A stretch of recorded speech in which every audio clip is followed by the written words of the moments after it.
Hello, welcome everyone. We are here for the Supervisors Academy webinar. And my name is Gloria Ko, and I serve as Senior Director for Alumni Career Engagement and am a double Bruin here at the UCLA Alumni Association. Before we begin, I want to take an opportunity to thank our UCLA Alumni Association sustaining donors who make programs like this possible. So thank you to those that are part of our sustaining donors. For some housekeeping, we will be recording this session and we'll send out a link for the recording when it is available after the event. Slides will also be available in a follow-up email to all attendees of today's webinar. And if you would like closed captioning, be sure to click on the Show Captions button below. And also, we will have a lot of content to go through. So we will try our best to have time for Q&A at the end of the session today. If you have a question for our speaker, please use the Q&A function to enter in your questions. And so now let's get started. Today's session of the Supervisors Academy is focused on the transition from individual contributor to supervisor. I've heard from so many alumni that they wish they received training from their companies on how to supervise and manage.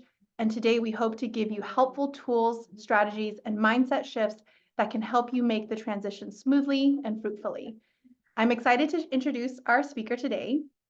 Taneen is a 2008 graduate of UCLA and is an in-house employee relations leader and employment attorney with 12 years of experience across technology, media, and nonprofit companies. She coaches executives and managers through high-stakes employee relations matters, and it advises on equitable people practices, including culture building initiatives. She has an amazing presentation for you today, so I'm excited to turn it over to Taneen. Thank you, Gloria. So I am going to introduce myself more in a moment, but first I want to welcome you to our two-day workshop. Today is day 1, and we will be talking about that transition from being an individual contributor to a supervisor. We will use the word supervisor and manager interchangeably, but it means the same thing in this workshop. And it's really geared toward individual contributors who are just really transitioning into that manager role. But it also might be useful for you if you've been a manager for a long time, or if maybe you're a manager who has new managers that are reporting into you. Tomorrow, we're going to do HR 101, which is very much going to be the nuts and bolts of HR. And we're calling it a 101, but we're actually going to dive a little deep into some more complex topics like reasonable accommodations so that you can be really well versed to issue spot as a manager when you're working with HR.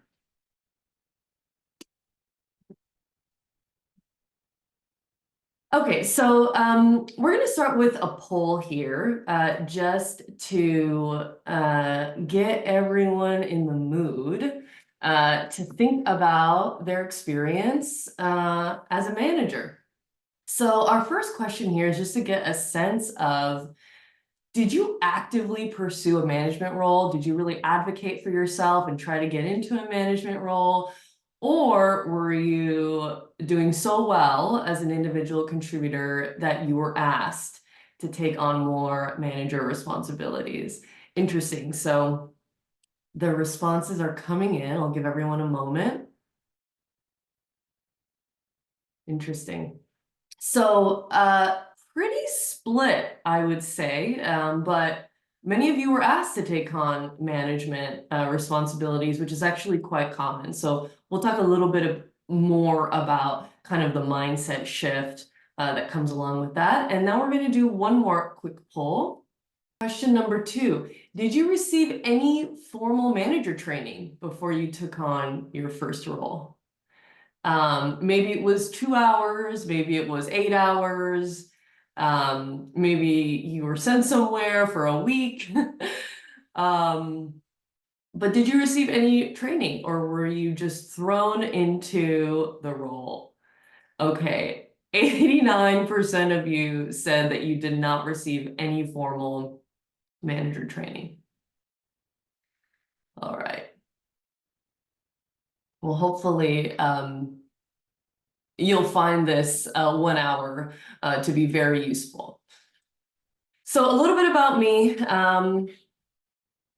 I am a Bruin. I went to UCLA. I graduated in 2008. And I went straight to Berkeley, and I've been an in-house attorney for over 12 years now. I started my private practice 5 years ago and have worked with companies across all kinds of different industries. Most of my work is in California. However, as many of you may know, a lot of employers have started multi-state operations with everyone being remote. So this presentation is really is going to be more focused on what goes on in California, just because there are so many peculiarities with California law that we'll focus on those, but it does have a multi-state applicability. So here's our agenda for today. We're going to first focus on the mindset shift when you go from being an individual contributor to a manager. And then we're going to really dive into communication. We're going to go deep into leadership language, and we're going to touch on the wheel of privilege. And then again, HR 101, along with a case study for how to actually document a performance issue, is going to be tomorrow. So when it comes to being a new manager, you know, there's a lot more than just communication, right? We could also talk about productivity. We could talk about time management, delegation, strategic planning. But what I've found is that really that first key lesson to learn is how to start communicating as a leader, not just with your new peers, new leadership peers of the organization, not only with your stakeholders, but also with your direct reports. And we're going to jump right into it. So I'm going to put this quote up here. Being a manager is a career change, not a promotion. So for those of you who are in your manager roles now, this might really resonate with you. You know, and you will find that as you continue down this managerial path, you might actually experience yourself getting further and further away from that hard skill set that you had as an individual contributor. You might find that there are now people reporting into you that know more about their jobs than you do. As you're becoming a more skilled manager, a more skilled leader, you're going to have more individual contributors on your team that might understand the work better than you, who might even have such specialized skills that they're earning more than you because of the market for that role, for example. So an important part of being a manager is sort of understanding that becoming a great manager is actually a lifelong journey. You know, you're constantly going to be learning and shifting and adjusting your leadership style as well. All right, so this is a key slide. We're going to spend some time here on this slide. And, you know, you might be wondering now, should I screenshot this or will I get the slides later? You will get the slides and the recording later. So the transition to supervisor requires some key mindset shifts. Okay, so first, some definitions. As an individual contributor, you are responsible for a very specific job. However, as a supervisor, you're responsible for business outcomes on a specific team.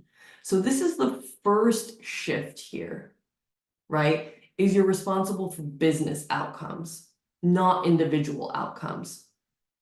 Now let's look at the mindset here. As an individual contributor, you might think, what do I need to do? Whereas as a supervisor, you think, how do I get people to do this well? This is a major shift because a big part of what maybe brought you into a supervisor role in the first place is that you're really good at getting things done. You know, maybe you have perfectionist tendencies. right? Maybe you're good at taking on a big workload. Maybe you're good at being innovative, right? But really what you're thinking about now is more about how you can get other people to do this well. Is my work impactful and innovative? That's what you think as an individual contributor. Versus as a supervisor, you're thinking more about productivity and whether you're meeting goals. As an individual contributor, you're thinking, am I growing as a subject matter expert? Right? You're going deeper and deeper into a craft. Whereas as a supervisor, you're thinking, how might I shift my leadership style? And what I see a lot of new managers do is, as an individual contributor, and probably throughout your whole career, you've been exposed to managers, you've had managers, right? Most people don't have great managers. So a lot of what you're learning in terms of how you might be a better manager is through exposure of what not to do. When I'm a manager, I'm not going to do this. I'm not going to be this way. I'm going to be this other way. So sometimes we step into a supervisor role thinking we're going to embody this whole new style of manager, but really that's very difficult to do. So when I'm coaching my managers, instead of having them embody a completely different type of person, I encourage them to think of how they might shift their own style just a little bit by bit, in order to be more effective. And that's something you're going to do throughout your entire career. This next one is really important because as an individual contributor, you want to see if your team and your manager is comfortable with you. You're trying to make everyone else's job easier, right?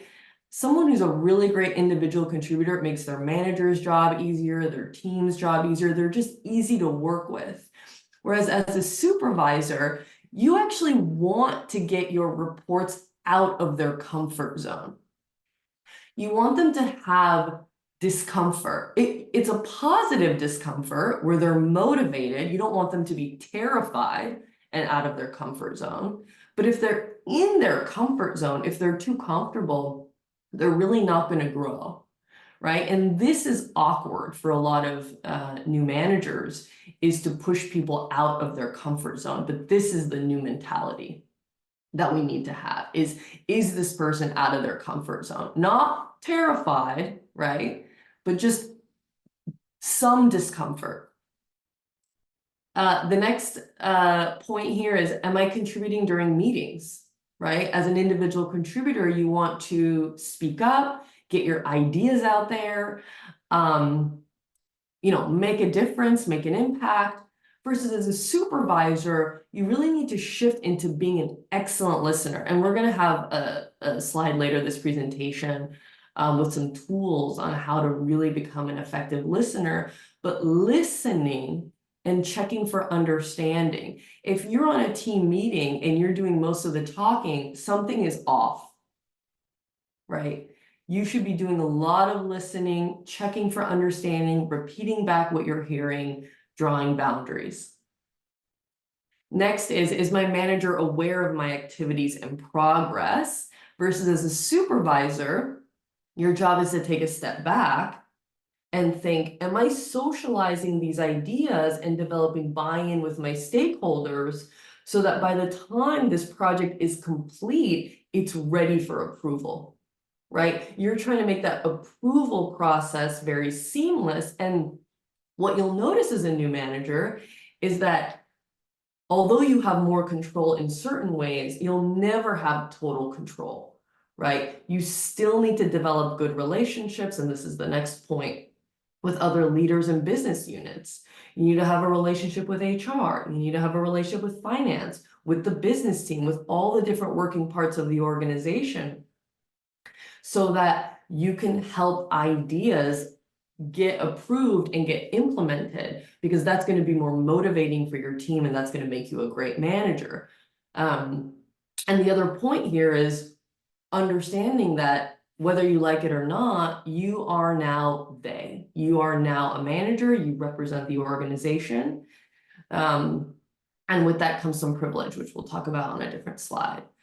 And the last point here is as an individual contributor thinking, hey, is this approved? Can I go forward and implement this? Can I go on to the next step? Whereas as a supervisor, you're often thinking, is this my decision to make? Okay, so we're gonna actually dive into decision making for a moment here, right? So timing and approach is key in decision making. So the first thing you should always ask yourself is this my decision to make? Right? So slowing down, is this my decision to make? Now, it might very well be your decision to make as the manager, but it might be your direct report's decision to make. So you're always going to want to figure out what is that threshold where it's your direct report's decision to make versus your decision to make versus somebody else in the organization's decision to make. And oftentimes, a good way to think through this is first, who's closest to the work, right? Because the person who's closest to the work is often in the best position to make a decision. However, on the other side, the person that is responsible for the outcomes of the decision, the person who's going to get a bad performance review if the decision was not a good one, is often going to be the person who gets to have the decision in that case. So maybe you get part of the decision, maybe your employee gets part of the decision, maybe the decision is not even yours at all. So as a new manager, taking a step back and really thinking about whose decision is this is going to make you more effective and more credible as well. And it's going to help you develop better relationships, not just with your direct reports, but also with other leaders in the organization. So if it is your decision, you next need to consider if you even have enough information to make the decision. And you won't. You'll never have all the information. So typically, you want to make a decision when you have around 40 to maybe 65, 70% of the information, right? That's about the sweet spot to make a decision. And you want your team to get comfortable with this idea that you're going to move ahead with a decision once you have enough information to move forward, knowing that if the situation changes, you'll be nimble enough to adjust, right? And to shift. As many of you know, you've been individual contributors, maybe you've been managers for a while. Very often things will change, right? Like we know this. We know that you'll be running along a certain project, a certain program, and some key thing will shift. And suddenly this whole project you've been working on has to get moved into a new direction. And a part of your job as a manager is to get your team really comfortable and nimble in those situations. And by making decisions a little earlier on, right in that sweet spot of having enough information, is actually going to get them more comfortable with that. The next thing you should be asking yourself is the decision aligned with the team and company values? Very often you'll find yourself in a situation where you don't know what is the right decision. And this actually comes up a lot when managers are deciding whether they're ready to let someone go on their team. Am I ready to let this person go? How do I want to let them go? Can I give them notice? Can I not give them notice? Right? And at this point, you might need to actually check in with your manager. You might need to check in with HR. You might need to understand what is the process at this point for making this kind of decision. But in the example of, deciding whether or not to let someone go, if that is your decision to make, you might be asking yourself, do I let them go on the spot?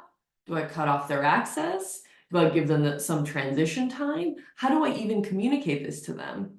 And you can talk to lawyers, you can talk to managers, you can talk to a lot of people who will all give you a different opinion.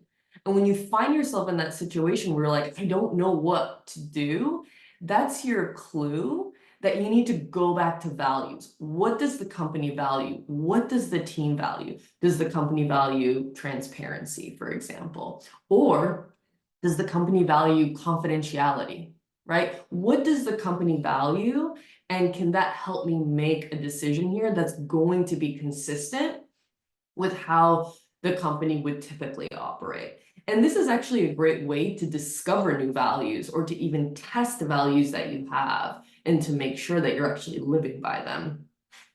And then, of course, we've talked about this before, but developing buy-in with your stakeholders is key. Making sure that you're socializing ideas, showing work in progress, asking who else does this impact? What other department does this impact? Whose work does this impact? So your stakeholders, first of all, could be your direct reports, right? If you are in a leadership team meeting and you're learning about a decision that's going to impact your team, you should start thinking about socializing that idea with your reports and getting their buy-in, because they're the ones who are going to have to do the work. Other stakeholders could be your clients or end users, partners at another company. You know, I had a client recently who had a partnership with another company. They were helping them staff certain roles, and those roles were embedded in the company. And it turns out one of the people who was embedded in the company was having performance issues. So the company let that person go without talking to the partner first. And the partner got pissed off because it was a high-profile partner. And when that person eventually was laid off, they went to social media and they threw the partner company under the bus because they were the ones with the higher profile. And the company never thought to engage their partners before making that big decision, right? So these are areas where you can really shine as a manager in thinking through, well, who else is going to be affected by this potentially? And of course, other leaders, HR, these are also key people in the decision-making process. All right, so key mistakes new managers make are often around mindset and communication. So I have another key slide for you here. So when you look at this slide, I want you to first look at this second column here and notice that when managers are communicating, very often what they think they're communicating is very positive. I value the employee. I understand what motivates people. We have a relationship of trust. I'm an agent of change. I can fix things. I'm helpful. I'm transparent. I'm progressive. These are all very well-intentioned ideas. And again, it's coming from the fact that we've been consumers of management. We've been consumers of bad management.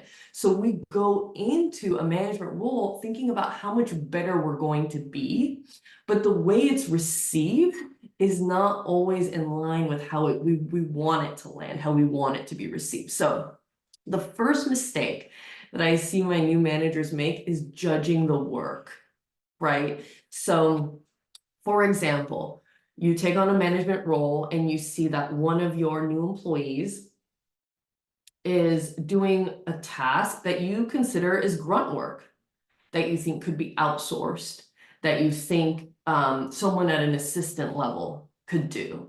And you immediately start talking to the employee about how you're going to get this work off their plate and you're going to get them more interesting work. I see managers do this all the time with the best of intentions. And what then happens is that employee comes and complains to HR and says, I feel like my job is insecure. I feel like they're trying to take my job away from me. And that's what managers don't necessarily realize, is that taking pride in the work, no matter how low level you think it is the right approach. Really understanding the work that the employee is doing and assume that they take pride in every aspect of their work, even if you don't think it's very valuable. So don't judge the work, instead take pride in the work and help that employee also take pride in their work. The next mistake I see managers make is often sometimes called attribution theory, which you can Google if you'd like. But thinking of things in their own perspective. If I acted that way, what would it mean? Right? Thinking of things through your own perspective. And it doesn't really work because, first of all, we're all different. We're all unique. We come from different belief systems. We come from different backgrounds. And just because someone is doing something a certain way, the what is not the same as the why, right? So instead, focus on the why. Focus on why this is happening for this particular person instead of assuming that the why would be the same for you. For example, I recently had a brand new manager who was very frustrated with their new employee because they were very slow. And they also, during a screen share, saw something on the employee's screen that, didn't look work related. And they also saw that the employee hadn't updated their LinkedIn to show that they were working at this new company. So the new manager assumed this person is slow because they have a second job. Because that's what it would be for them. If they were being that slow, it would be because they had a second job. But instead, when that manager focused on the why, what they learned is that what the employee was doing was a cross-functional task that required input from other teams. And when other teams would say, oh, we'll get back to you on Tuesday, the employee wouldn't follow up. If they didn't hear back on Tuesday, they were just sitting around and not following up.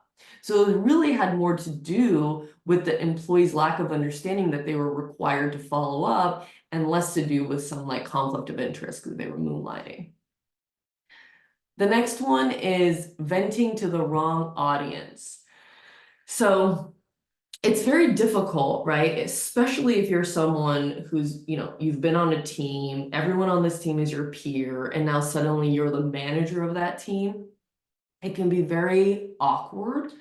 And one of the biggest mistakes I make new managers make is being in denial that they are now in a position of privilege and power over people who used to be their peers. And whether you like it or not, you're going to be viewed differently by most people on your team. And so assuming that you have that confidential relationship may backfire on you. You might realize, and I see this happen a lot, where employees will go to HR and complain and say, hey, my manager, told me something and it made me feel very uncomfortable. Whereas 2 days earlier, before you got your promotion, it would have been no problem at all. The next one is rushing to fix things.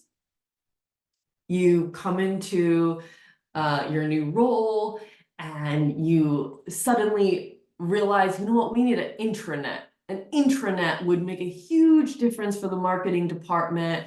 It would really help standardize our documents throughout the organization.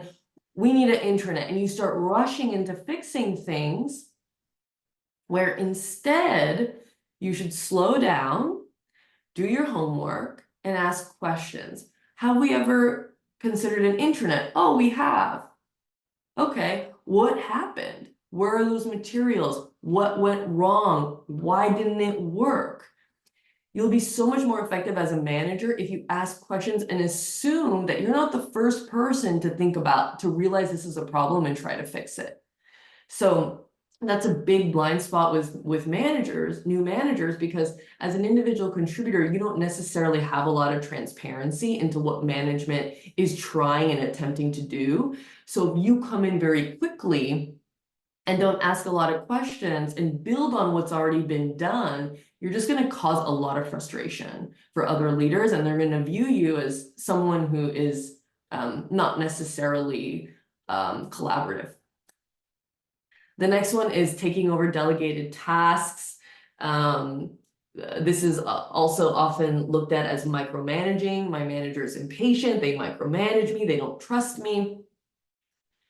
You have to be patient. You've gone into this manager role because you're so good, you're so quick, you're so perfect at what you do. And now it's your job to develop other people into being that good, not taking over tasks. You have to be a little patient and meet people where they are. So instead of saying, okay, this is what you've done, this is where I need you to be. I need you to be up here, not down here. What you need to do is meet them where they are, meet them at the level that they are, and figure out what's one step they can take to get to the next level, right? Step by step by step, you develop them. Now, you might not have that time to develop your employee. You might realize they actually don't have the skill set and, you know, they need some performance feedback.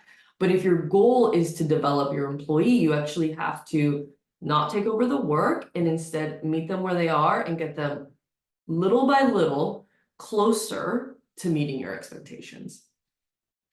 Next is oversharing.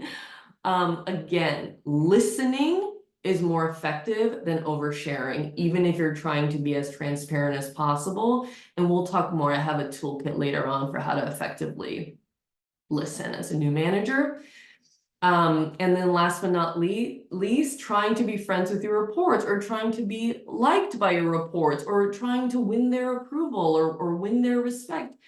You'll win their respect if you're more focused on how you can help them advance in their careers than developing friendly relationships with them. And that's a difficult transition for a new manager. All right. So building trust through consistent communication that is productive and non-defensive. All right, here is another key slide. In difficult conversations, listening and slowing down is your superpower. I would say that most interventions that I have between a manager and their direct report are resolved. 9 out of 10 times are resolved if they follow these steps in how they approach the communication. Okay, so you'll notice at the top here that a big part of this framework is actually slowing down and stepping away, right? Listening and then stopping to check yourself, responding, stepping away again and following up.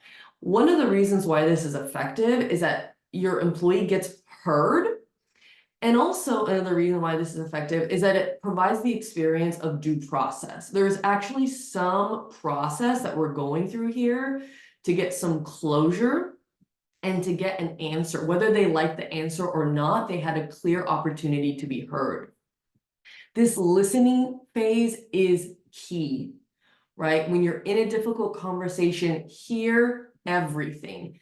Take notes. Write down what the employee is saying.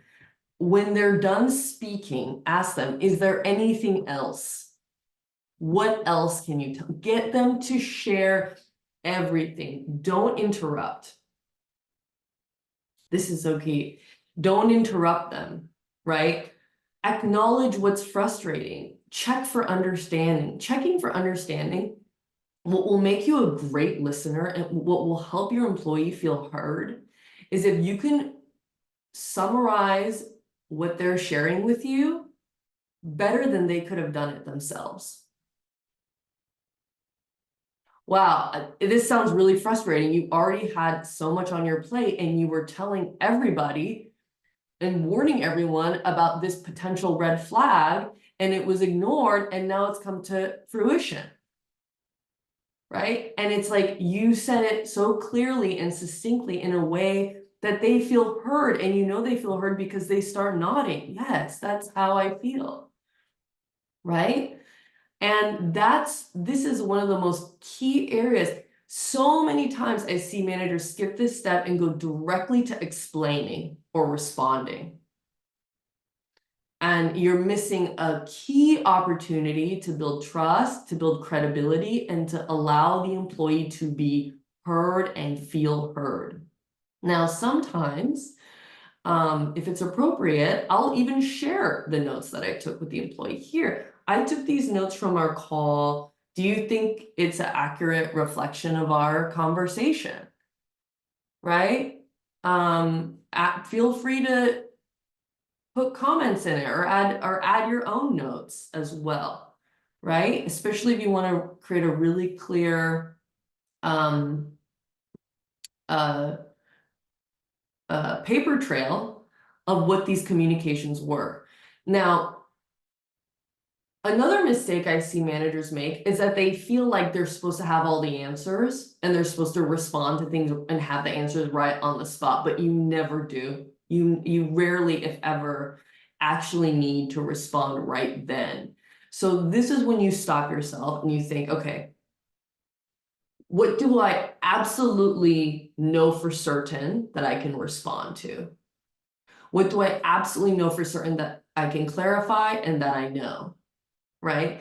If you don't know exactly what to say, the best thing to do is say, thank you so much for sharing this with me. I'm going to go think about this and I will check back in with you at our next check-in and we'll have a follow-up, right? So, and this also helps you to step away from a defensive posture, right? So then you step away, you sleep on it, you think about it, and then, you know, in the moment, if you're responding, again, you can say, listen, I hear you. This has been a really frustrating situation. You saw these red flags coming, and now you have even more work on your plate.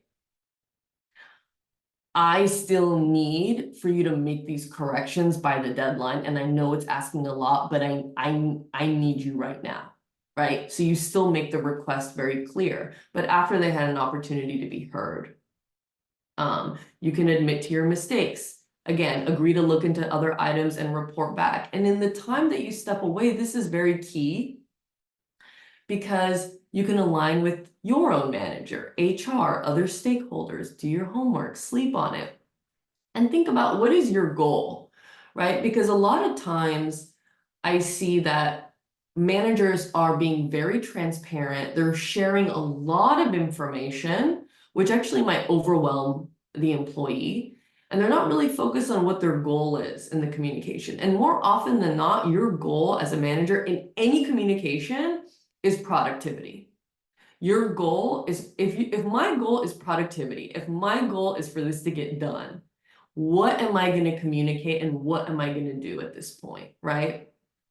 And also don't form an opinion too early. One thing, especially if you have an issue, and oftentimes you will as a manager, the issue your employee is bringing to you has to do with other people, their frustrations with other people, right? If you form an opinion too early, if you take your employee's side right there in the moment, then you're just going to have to backtrack because you will inevitably hear different sides to every story. And the first person you talk to, if you agree with them, you're putting yourself in a position to lose credibility as a manager.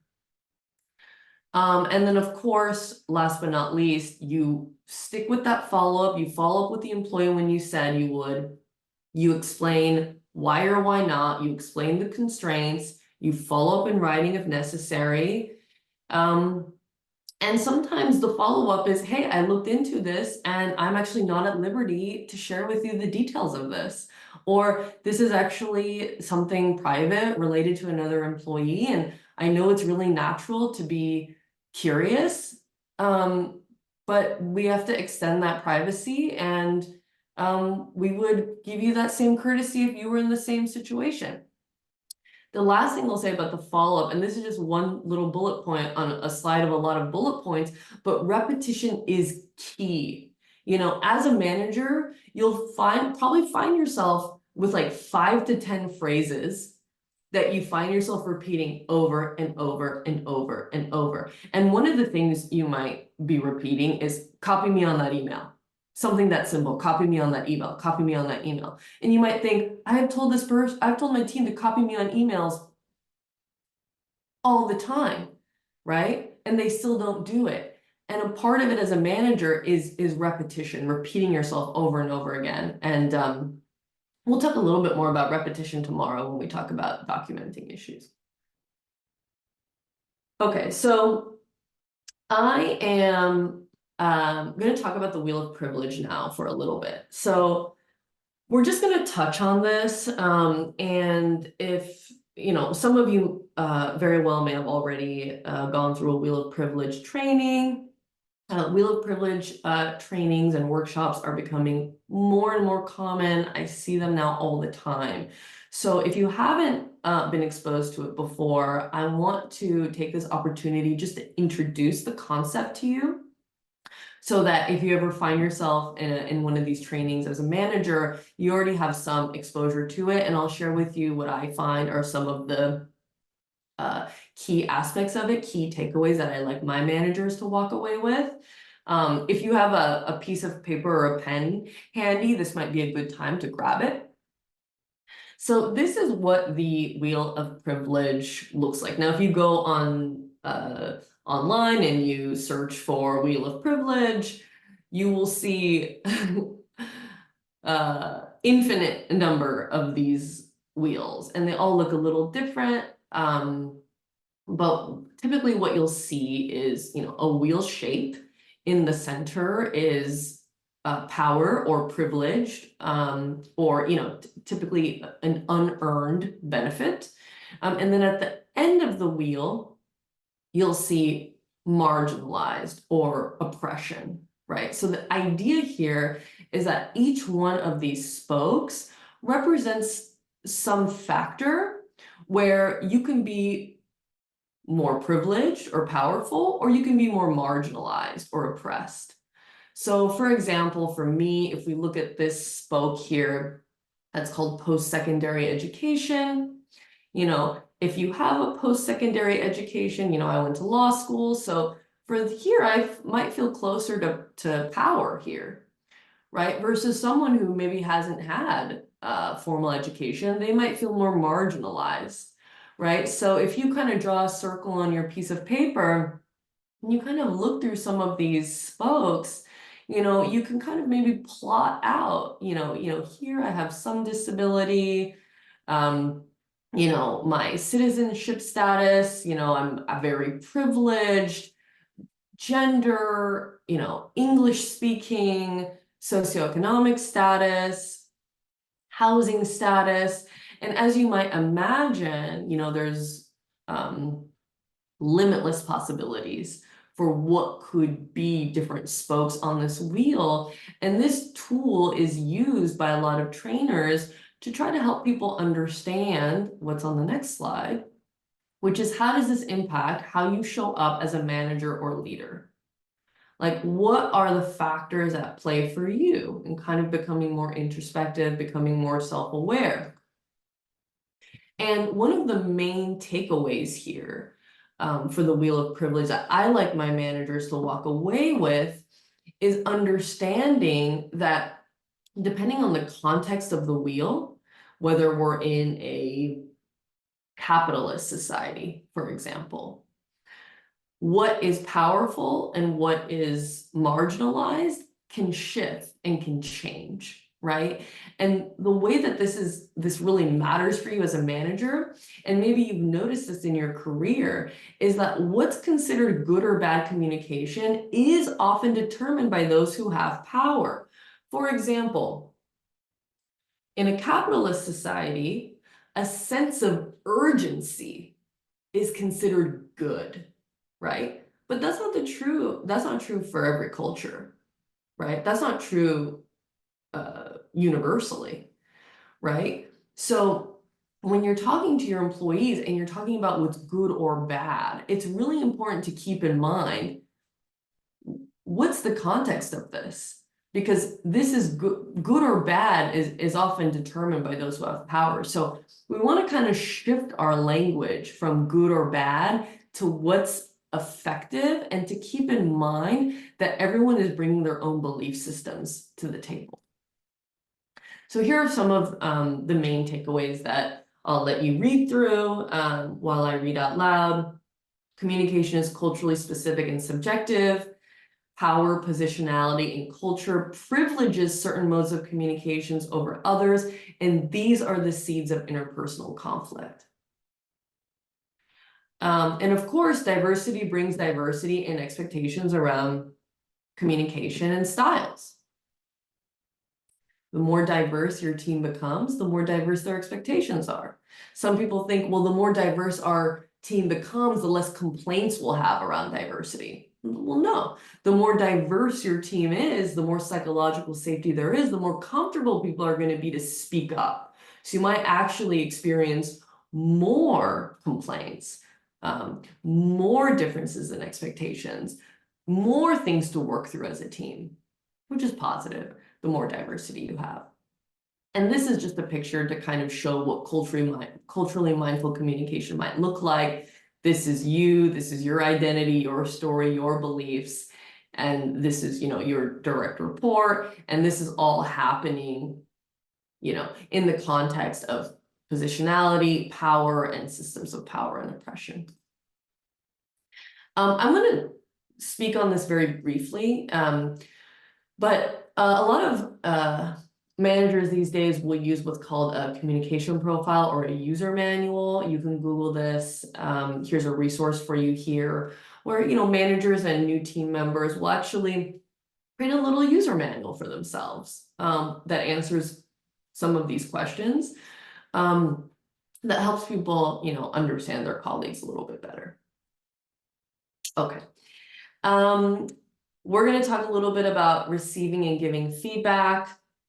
It's hard. It's hard because we want to learn and grow, right? So we want that feedback, but we also want to be accepted for who we are, right? So it's right there in that intersection that it becomes personal, right? The feedback that we receive is personal and it's complex.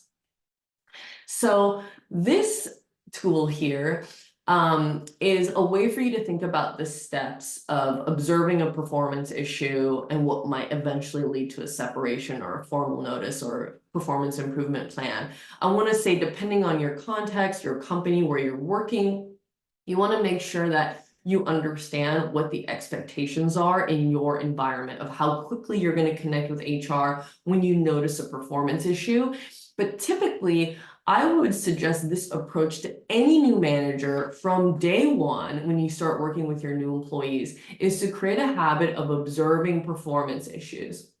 And it is your job as a manager to pinpoint the performance issues and have very specific examples. And I'll get into that on the next slide.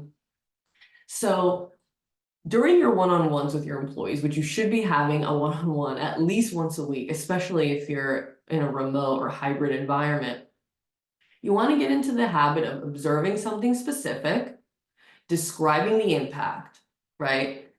You didn't follow up with that person to get the information we needed, and it made the whole team miss the deadline that we have, right? I expect you to follow up with people, even if they don't respond to you by your deadline, because it's your job to get all of the information that you need. Ask for commitment. Is this something you think you can do? And then what are the next steps? And remember, we want that positive discomfort.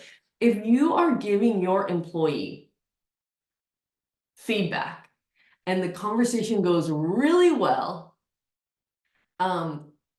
it probably means they didn't get the message. And it probably means that if you end up giving them a formal notice, they're going to feel blindsided. If there is not a level of discomfort in the conversation, the message probably did not get across. And I can't tell you how many times managers will tell me, this person definitely knows. I've told them so many times, we've talked about it ad nauseum. They know that this is a performance issue. And I tell them 9 times out of 10, the employee feels blindsided, right? This is why it's important to make sure there's some positive discomfort. And then I really like recap emails as a tool for doing this. So you're starting to document it, but it's not so formal. It's still informal. Hey, thanks for talking to me during our one-on-one. Here's the recap. We talked about how important it is for you to, follow up with people. I really need you to do this moving forward, right? And then once you are at this point where you're realizing it's not really changing, that you might want to be connecting with HR unless you're at a company where you need to do it earlier. And at that point, you might need to do a formal notice or a performance improvement plan, which we'll talk more about tomorrow. And then, of course, we could have a whole separate workshop on how to do a separation. I'm just going to put this up here. It's your job to pinpoint performance issues. Here are examples of some performance issues. They're usually either skills-based or behavioral-based, like, for example, high conflict, not communicative enough, versus, lacking productivity, lacking job knowledge. So this is kind of just a list as a manager that you can refer to and think, where does this performance issue land? Like, how can I get more specific about this? And then the last thing we're going to talk about here in our last few minutes is how to receive feedback from your reports, right? Because you're going to get the feedback. And if if someone comes up to you and says, hey, can I give you some feedback? Most people say yes, but already are bracing themselves to be defensive, right?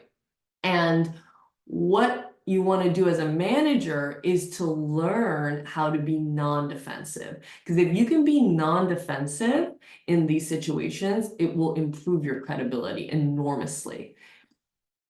So this is a toolkit that I've created for you all. Master the art of receiving feedback from your direct report. So this is not a, 1, 2, 3, 4, 5, steps to go through. This is literally 5 tools in your toolbox. When you're in that moment where someone's giving you feedback and you're going hot and cold, you're thinking of your answers, you're ready to, criticize the criticism, and you have your own tells of when you're feeling defensive, you can refer to this tool and you can say, okay, how can I respond to this right now? Should I disengage? Take a step away. Give yourself some time, especially on Zoom. You can say, listen, can you just give me 1 moment, please? Right? Go on mute, walk outside, look at the sky, just take a second. You can depersonalize it. Someone comes up to you, maybe your manager comes up to you, or someone on your team comes up to you and says, hey, people have been really complaining about you, that you've been a huge bottleneck, right? And you might want to respond defensively and say, well, I've been so busy, I've been dealing with so much stuff. Instead, you can depersonalize it and say, you know what, that sounds really frustrating. It's really frustrating to be dealing with a bottleneck situation. How can I help? Right? That'll give you so much more credibility as a manager. You can ask questions, you can inquire, how can I help make this easier? What can I do differently as we turn the corner on this project?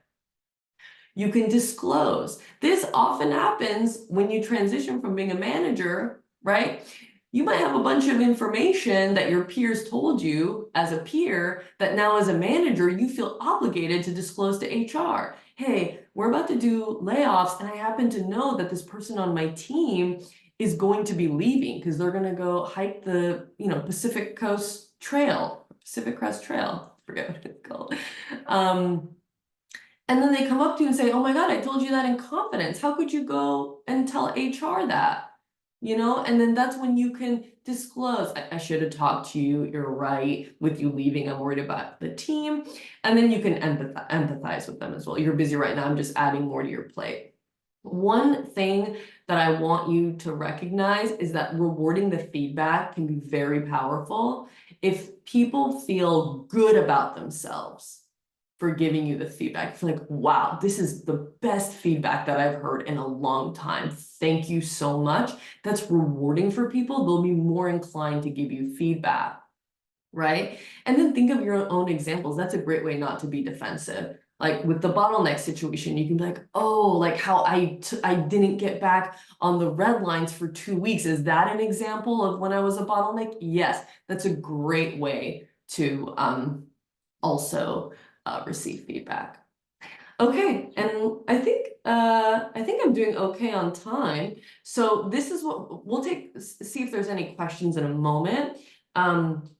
But tomorrow we're doing HR 101. And again, it says 101, but we're going to really dive into this stuff from a legal point of view and really get into some of the details of these issues so that you can be a great issue spotter and be well versed in some of these items.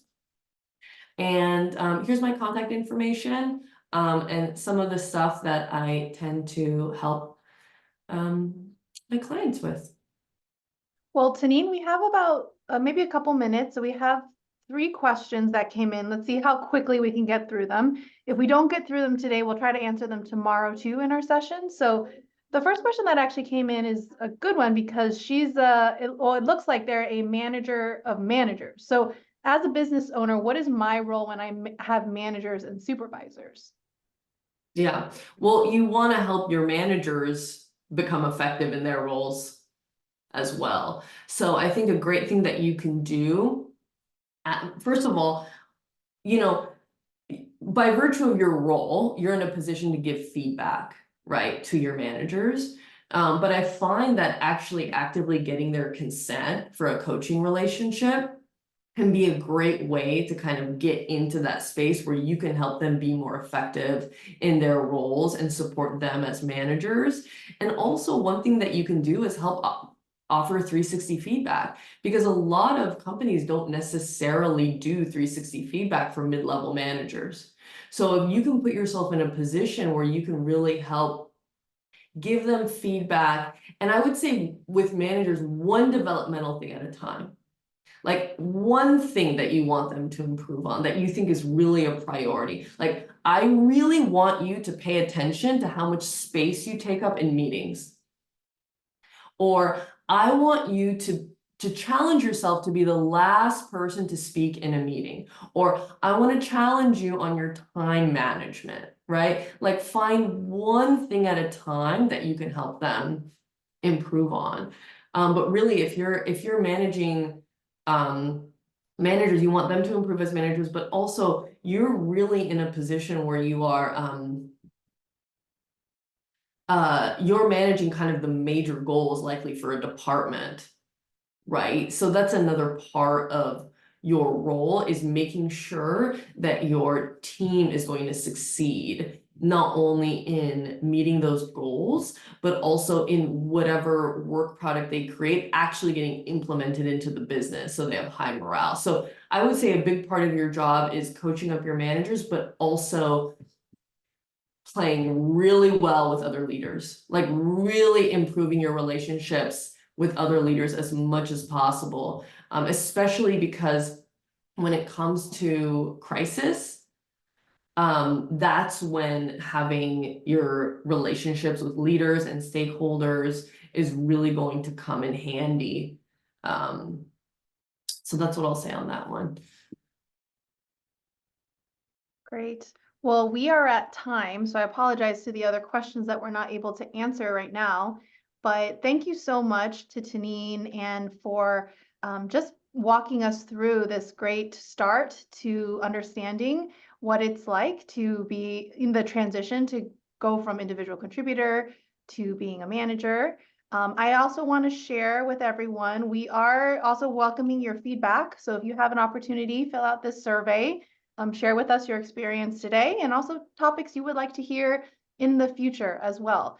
We want to learn from you and your experiences. And these 2 questions that actually have come in, I'm actually going to hold on to them because we'll try to find ways to either answer them in our next session or even get you an answer if you've shared your name. So thank you everyone for joining us today for this webinar. We'll see those of you who can attend tomorrow. It's going to be jam-packed as well. And again, if you like to see more programming like this, fill out our survey and we'd love to address the topics that you're interested in.